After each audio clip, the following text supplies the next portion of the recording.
Daniel chapter 1.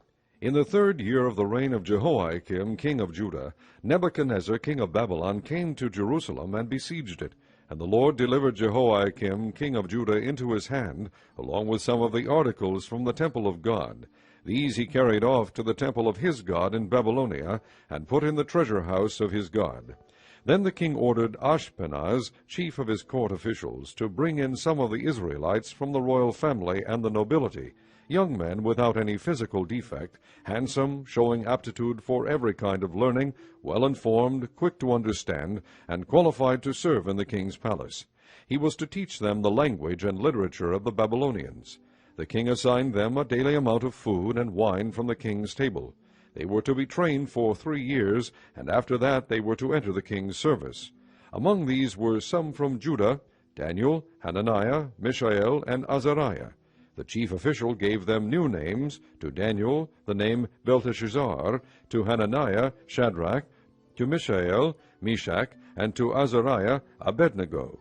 But Daniel resolved not to defile himself with the royal food and wine, and he asked the chief official for permission not to defile himself this way. Now God had caused the official to show favor and sympathy to Daniel, but the official told Daniel, "I am afraid of my lord the king, who has assigned your food and drink. Why should he see you looking worse than the other young men your age? The king would then have my head because of you." Daniel then said to the guard whom the chief official had appointed over Daniel, Hananiah, Mishael, and Azariah, "Please test your servants for 10 days. Give us nothing but vegetables to eat and water to drink. Then compare our appearance with that of the young men who eat the royal food, and treat your servants in accordance with what you see." So he agreed to this, and tested them for 10 days.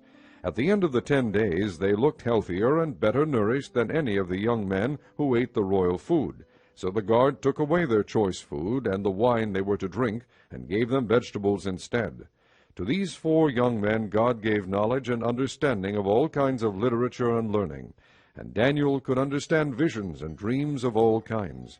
At the end of the time set by the king to bring them in, the chief official presented them to Nebuchadnezzar. The king talked with them, and he found none equal to Daniel, Hananiah, Mishael, and Azariah. So they entered the king's service. In every matter of wisdom and understanding about which the king questioned them, he found them 10 times better than all the magicians and enchanters in his whole kingdom. And Daniel remained there until the 1st year of King Cyrus.